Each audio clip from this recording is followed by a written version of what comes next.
This episode is for everyone. I talk with Yemi Penn about trauma and other organisational blind spots that are truly impacting the culture of our organisations. She calls out some elephants in the room and what we can do to evoke change and healing. Welcome to Reimagining HR with Trina Sunday, the rule-breaking podcast where we challenge our thinking and our current people practices.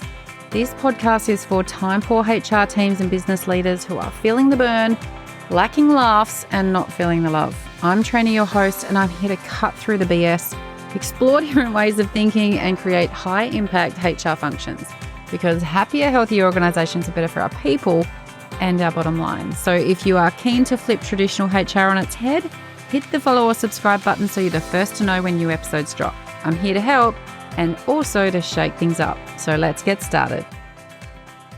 Welcome. I'm really excited to be joined by Yemi Penn today. Yemi's a fearless businesswoman and thought leader on creating her own memo, meaning she gets to write the script of her life and she encourages others to do the same. She's an engineer by profession and an entrepreneur by passion, having run 3 successful businesses in the past. But she's now researching the alchemy of transmuting pain to power. And she's got a strong desire to learn new ways of being while challenging the status quo. And I love that. Yemi invites the collective to ignite their rebellious curiosity, best term ever, in all aspects of their life. And she shares tools to do just that. But more recently, I'm excited to explore this further. Yemi's added documentary producer to her repertoire because she's not busy enough in everything that she does for us in the community. And she's shifting her core life's purpose to raising the vibration of acknowledging and healing our individual and therefore collective trauma. And that's something that individuals, communities, and organisations alike have experienced over the last couple of years. And I'm really excited to jump into what this looks like for organisations. So welcome, Yemi. Oh my gosh, I've never had anyone read my bio in such an embodied way. And that's why I was so excited to do this, because I know you are the work we are trying to do. So an absolute pleasure to have this conversation. Thank you. For people that don't really understand or haven't heard about organisational trauma, can you talk us through what that means for you and what it looks like and the things that you're considering in the research, but also what you've observed out there? Yeah, look, if I'm going to be radically honest, which is a big part of the work I do, I only came across those 2 terms from your work, but I could see the synergies in what we did. But let's just break it down to what they are: organisation and trauma. Yes. And put those 2 together. And it's the notion that for so long we have assumed trauma is just to the individual. This is my whole view on decolonization, but let me park that because I'm sure we will get there. But the fact that for very long, and understandably so, we've just assumed trauma just happens to the individual. And we haven't even gone to the collective, even though a lot of our traumas in the world at large are collective. Organizational trauma is the fact that an entity can experience a distressing or disturbing event because there are people in that organization. Now, if I was to just go within the industry that, my profession has been in, whether it's engineering or projects, there would have been distressing events. There are usually so many individual incidences that actually leave a mark on all the individuals in the organization. So I say that as holistically as I can, but there could be very particular instances. But I think the point is to assume trauma is only something that happens in the home or communities is actually a really big service to how we see the world as a whole, because considering organizations supposedly contribute to the health of a country's GDP, commercial, a country's ability to protect itself, we've ignored it for too long. So yeah, let's merge those words together. Yeah, I think it's really interesting because the work that I do, and obviously Reimagine HR, we're working with business and HR leaders to really elevate what we can create in organizations to create safe, healthy organizations where people can do their best work, right? And I think about the word trauma, and let's be honest, because both of us like to keep it real, like it triggers different things for people. Yeah. And so people's life experience can attach a word trauma to it that's different to colleagues that are existing in an organization. And then you have trauma that can happen in an organization that is felt differently by the people in there because of their lived experience. Yeah. And I'm curious to know, because when I think about it, organizational trauma is it's anything that leaves a scar as well. Like there's lots of incidents that happen around, restructuring or, there's serious incidents and injury or potentially death in a workplace, which is just horrific for people to rally around. Yeah. But it can be smaller than that as well, right? So how do you think about trauma and the kind of things, because then we haven't even got to the stuff that's happening in the world Yeah. that might come into organizations. How do you view it? Yeah, I mean, we'll come to it, but the link between the micro, what happens at our community organization level, is very much related to the macro, what's happening at the world. So absolutely, let's start with organizations. I mean, you gave some perfect examples. An organization that constantly restructures, at least, I'm just going to take a guess, I don't know if anyone's done some research, at least 50% of the organization are going to be triggered. There's going to be a fear that will be attached to so many other things than the actual restructuring. Am I going to lose my job? There's uncertainty. Am I too old?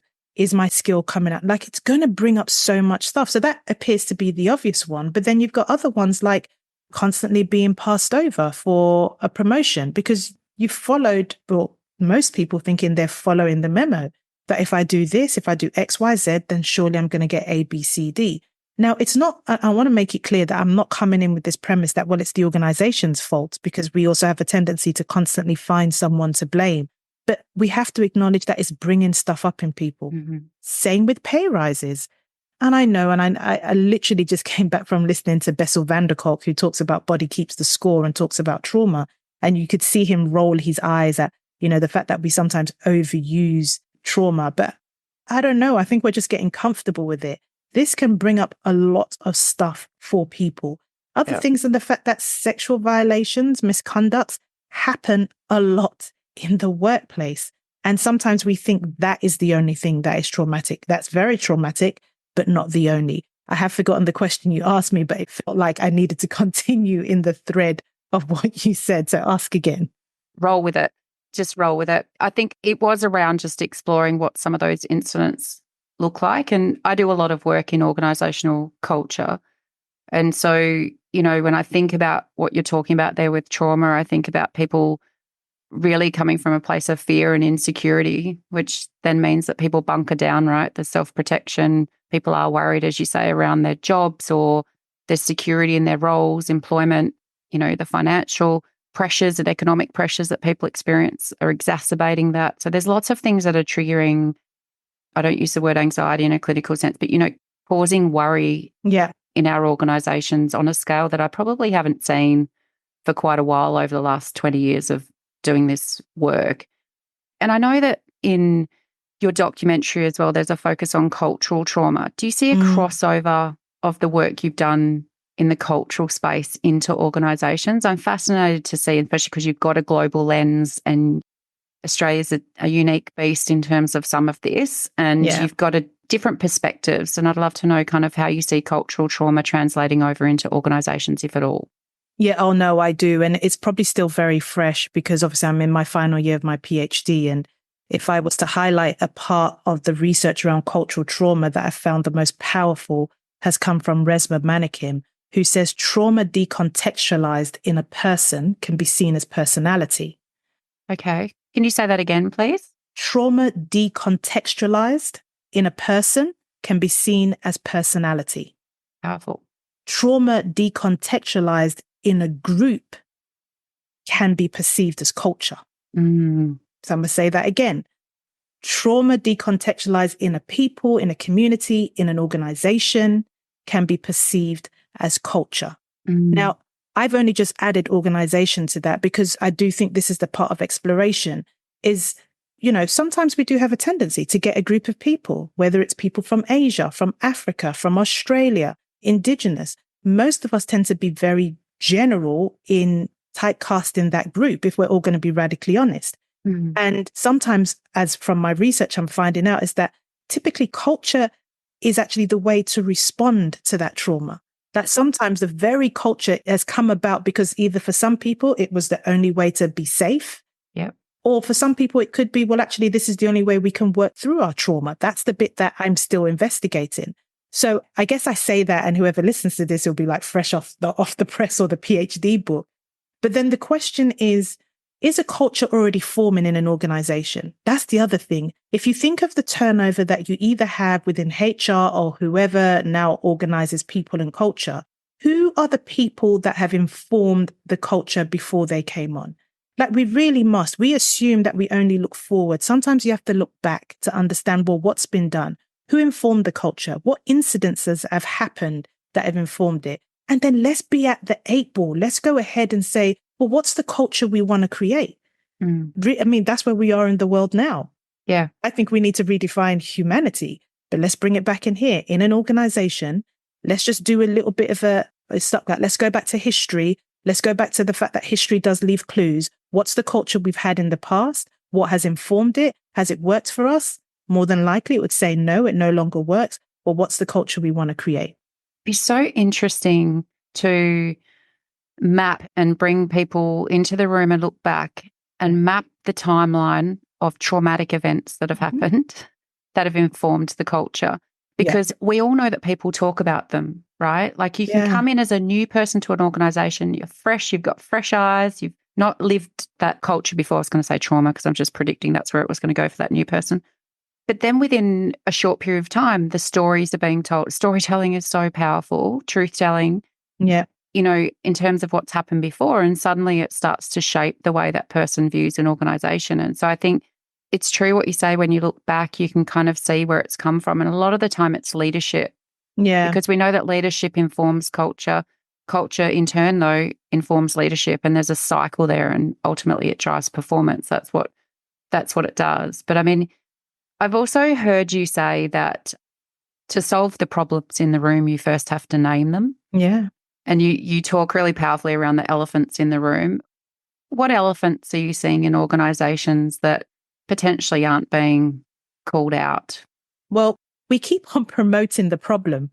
This is for a culture I found in some of the organizations in Australia.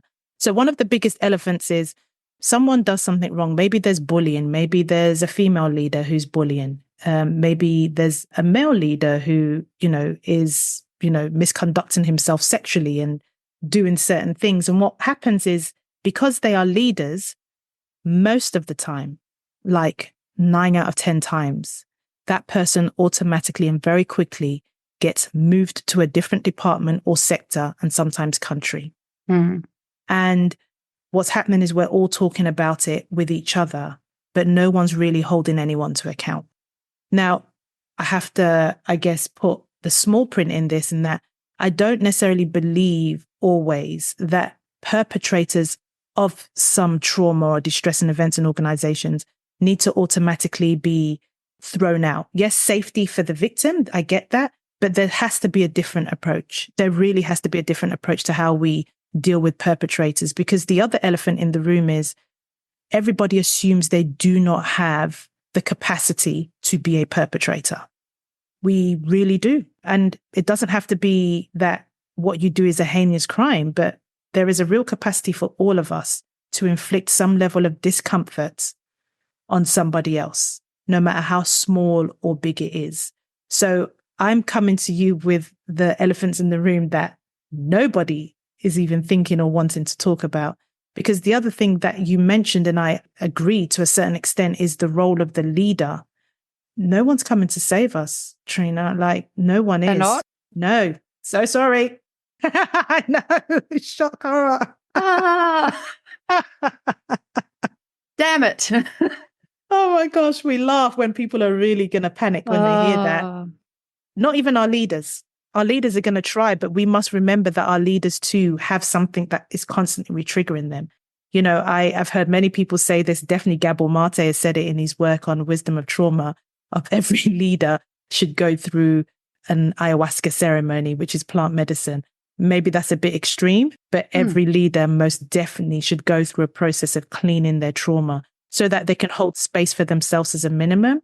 But ideally, everybody would go through it so that they can meet their leaders at a place where both of them are not completely weighing each other down.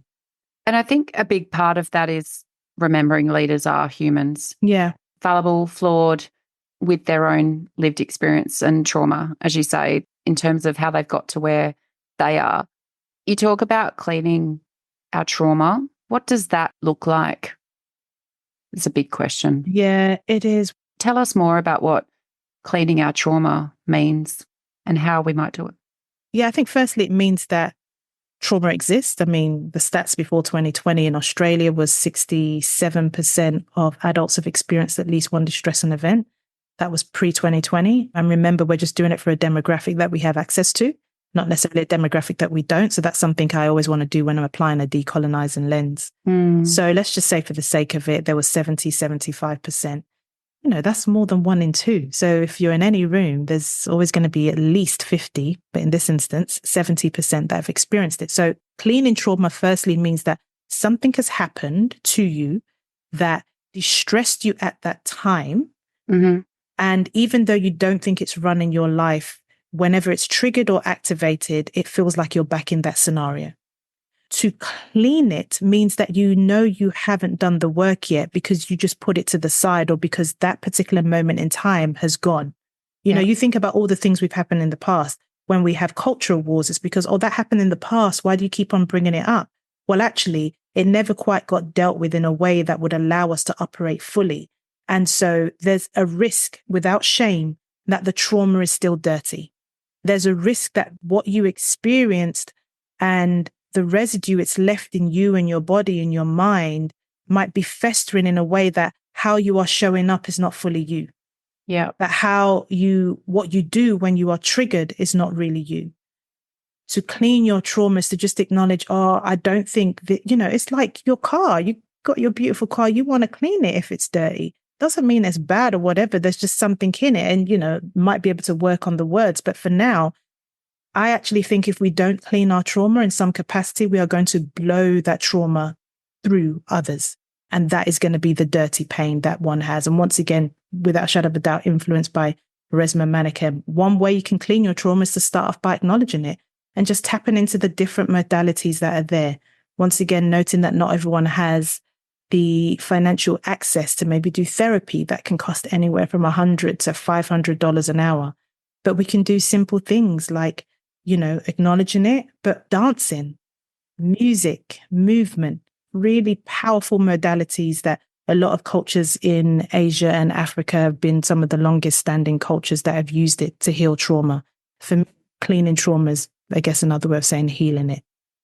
And I think that there's a lot in that, right? And I'm interested to know what your observations. So I talk about different things and I talk about spirituality sometimes, and people say, Trina, you bring the woo-woo into business. And it's kind of like, but we have to, right? We have to. I'm not saying that people have to do what I'm sharing, but it's like, I feel like we need to explore different ways of expression. We need to explore different ways of looking at situations and perspective. And there's lots of different tools out there, and they might not all be for everybody. But I do find in a corporate context that there is more discomfort in exploring more spiritual or different modalities. So if I go and run a workshop with an exec team and asked everybody to get up and have a dance, and there's different things I've tried over the time, I can tell you very clearly what the response to that is likely to. The level of discomfort is phenomenal. If I was going into a different group with a different cultural background, or even my husband who also from a Nigerian background, dancing's at the core. If we're not dancing in the middle of, where we are, then we're not bringing it back and not getting centered in it. So it's different for different groups. And I think that's the power of the diversity we have in organizations though, and we're not tapping into it. So we've got this really Anglo lens on a lot of how our corporate systems and structures and ways of working have been constructed. And that works for some people. We know it's not working for everybody. The WGEA data tells us that. Other data that's gathered in terms of even trauma in organizations tells us that. So we have to try new things. Otherwise, nothing's going to shift, right? We do. And I know that you might be getting some flack of bringing the spiritual. I have empathy for those, because sometimes you could go into another setting. Like I went to a retreat and I knew there was going to be some woo-woo element. But the minute they started playing music and dance, my body froze. And I love dancing, but I was not prepared to dance in front of other people with all the lights on. And that's in a space where it's been created. So the corporate world, it's probably got a little way to go. But here in Australia, we have ample opportunity. If we were to really embody when a First Nations person comes to do a welcome to country, sometimes there's a bit of dancing involved. How awesome would it be to use that as an opportunity to just get the rest of the people to move? Because when we move our body, we get rid of any excess energy, and then maybe we can come into the meetings like wholesome, using our clean version of whatever we've worked through to actually contribute to progress. It's really interesting where we are with, I reflect very strongly and often on where we are in our reconciliation journey in Australia. And I know I'm working with different organisations where the voice, for example, to call out big elephants in the room, Yeah. right? Like, and it's the conversations that are not still happening. And I feel like they should be, Yeah. and so there's a real lack of healing or deliberate action that's being taken at an organisational level, community level. And I know people have the different views on where it sits, but for me, passion at the core of that is reconciliation. Yeah. And do you see that having been a trauma, the voice and that process and the result? And do you see that creating trauma in organisations with that racial lens? Oh, yeah, absolutely. But we've done a fine job. And I don't know, I'm hoping within the next couple of weeks, someone, a leader of some sort, will come and just say, okay, so we had the referendum and here's the conversation about what we think needs to happen next, or this is what's happened when we've gone and spoken to elders. That's the macro. The micro would be the same within organizations. If an organization was very vocal about the stance they were going to take on the voice, whether it was a yes, my question is, how have they looped that back to when we had the referendum and came back to no? Yep.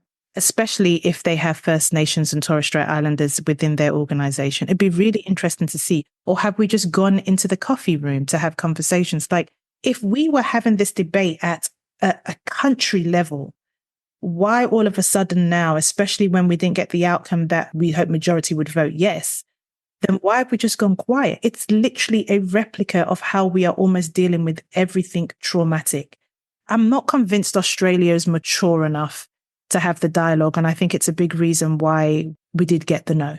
And I have so many thoughts about it. And I literally just recorded that on my podcast earlier today. So more than happy to respond.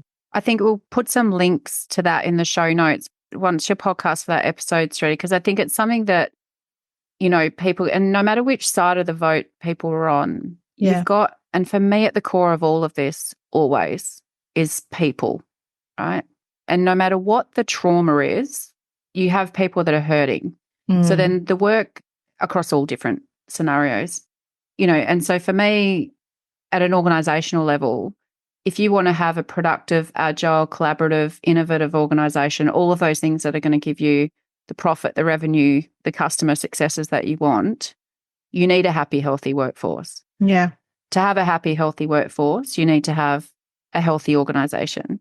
And healthy organisations are organisations that have healed from injury. Mm-hmm. If we take the health analogy further, and that's where, cleaning the trauma kind of comes in, right? But it's just a different language set. And so obviously in an organisational setting, it translates into, acknowledging the problems. But that language then can make it very process centric. Yeah. And at the core of it, we lose heart then in terms of sometimes the why of what we need to change and why we need to change it. Yeah. Let's make it human-centric. How do we do that, do you think? It's the reason why I'm doing the work I do is I don't understand. Can you imagine someone suffering from stage 4 cancer? And then we ask them to go look after a group of people. And it's important they fill most of their needs. I don't say that lightly. And this is why I ask for grace in case there's anything I've said that I've upset people. But we're asking sick people to look after sick people. We really are. I mean, you've got the whole psychosocial hazard policy and code of conduct that, was introduced a couple of years ago because we started to see burnout within organizations happening a lot more. We don't have it said all the time, but there's been a lot of suicides and probably down to being burnt out. So the one way we can make it human-centric is making sure that the leaders and those in roles who are carrying the HR title and people culture really have done the work. And it doesn't need to be clean in trauma. And I'll talk about a program I'm working on to respond to this, but really work on liberating themselves from whatever traumas they have experienced in and outside of the workplace so that they can come and serve as balanced as they possibly can, noting that this is continuous work. It should be part of onboarding for every person that comes in. And I do think another way we make this human-centric is let's look at our paradigm of the workforce. Are there any new titles we need to now bring into organizations? Are there any change of titles and roles we need to do? And we're beginning to realize that we do. You take when we were in a different industry and revolution where people were working 14-hour days. The reason why we work 9 to 5 now was to take away the 14-hour days. But now we found out still not working because we're doing that 5 days a week. And that weekend goes by really quickly. So fast. Yeah. Whoosh, and it's gone. There's lots in terms of, do titles come to mind? I'm just curious. Do titles come to mind that you think need to change? I'm curious to see if something was in your mind that's shifting. There was a title I actually pitched to a few organizations, and it wasn't a psychologist. I can't remember what it was, but it was someone who comes in and drops in. I can't remember the exact title, and maybe it will come to me as I speak it out, which is someone who is slightly removed from the day-to-day business as usual, but has an understanding of the business to understand the nuances that people face and the challenges. And they're just kind of in there, and people can just do drop-in sessions of 10 to 15 minutes. And this person doesn't solve any issues. They just send them back. Well, they respond with questions for them to think. This is about empowering your people. And I can't remember, it probably had something coach in it, but without trying to go back to, and I can't remember what it is, there's a program that a lot of organizations have, EAP. Employee assistance programs. Yeah, which has its role. But once again, you've told the person they must leave the site of where they are to go, and that has a role. But what if sometimes you're embedded and someone just needs something to help them through the rest of the day? And I think that person's embedded in the organization. It's something around coach, but I can't remember the exact name that I would have given it. And we definitely need a different model for that. And I've talked before around, employee assistance programs essentially are not trusted by organizations either. And you get 6 sessions, so if your trauma is going to outlast 6 sessions, there's a lot that goes with it. In terms of mental health, fitness and well-being, there's a lot of different ways we can show up in that space. And as we mature in our understanding, acknowledgement and reducing the stigma around mental health, then I think we'll see some really innovative solutions coming to organizations. I'm actually really hopeful about that because the dialogue is shifting. And I think what would be powerful though is to see how that attaches to organizational trauma, because I feel like organizations, it can feel quite natural to lean in to help a person that's going through something personally. The shift is an acknowledgement of an organization that they may be the ones creating the damage. Yeah. And how are they going to step in to help people, cope and heal and, not come out damaged. Yeah. And I see a lot of it, and especially I see it with HR leaders and chief HROs, and, we've changed language in my profession a lot in terms of where people and culture is, but, there's a lot of burnout. There's a lot of damage. We often can really hurt HR people in a restructure process because there's no HR to help. So there's a lot of, really senior HR leaders that are being chewed up and spat out in a very, very dehumanizing way. And, there's a lot that we need to learn. And I feel privileged to be able to step into that space to help those individuals in terms of their clarity and confidence around what to do next. But the trauma is deep. Like the scars run deep. And even with some of my coaching clients, typically I work with people on 3-month cycles because you want people to be fresh and getting momentum. Yeah. But sometimes there is so much depth and people have lost so much confidence in their ability. And it's not because they're not competent. It's because of the trauma they've experienced in the organization that's made them doubt themselves. And so there's a lot in that. I'm curious to know, there's so much I could talk to you for hours, Yemi. You know this. It's why I travelled to Brisbane to meet you. I love it. But I think if you were to look at, and I guess in closing reflections, if you were to look at what reimagining HR might look and feel like for you, what would that be? I'd go back to what HR was originally intended to do. Because sometimes, like I said, history leaves clues. And for someone who's never worked in HR, HR stands for human resources. That hasn't changed, has it? That's what it stands for. No. If people are being polite, that's what it stands for. Right. Okay. I dare not ask. Considering that language varies for all of us, resources really feels like it takes away my humanity. Yeah. It really does. And I'm sure for some people, they might not feel that. But if I could just maybe lean into the global vibration, it feels like I'm a commodity. And even for those that go into that role, I think it would be difficult to connect to the humanness with that R still remaining in it. Do I know what the alternative name is? No. I mentioned human-centric. It could or it could not work. But you've also just brought me closer to something else. Where does the support look like for those in HR roles? Because once again, we're asking sick people to look after sick people. And if we do not give them any access to stuff that ideally is outside of the organization, because Albert Einstein, love him or hate him, solved problems with the same mindset in which it was created. And if you think support is going to be given to your HR team by the organization that's going through the problems and experiencing trauma, you're wrong. So I'd say reconsider the R in HR and figure out an external group that can support those currently in those positions. And I think I've seen people talk about human relations as opposed to human resources. And, but again, it's not changing. We can change the label, but we have to change what's in the jar. That's something Correct, people would have heard me say before. And it requires a whole different approach, right? And I think that, humanizing the way that we look at our people practices is really critical. I think, to your point, supporting HR in that, which is why I'm so passionate about the work that I do, because I don't want people to be chewed up and spat out and have that experience. And I know I can help. And so it's a privilege to kind of be able to serve in that space. But, I think a lot of we do need to equip HR to really understand kind of the impact around the work that we do and how we can be a vehicle for really positive change in this space. And I think, that's something that we can look at further. I want to thank you so much, Yemi. I've loved our chat. I could talk about this, as I said, for hours, and I think you've given me some food for thought for some follow-up conversations. So I really thank you for your time. Thank you so much for having me.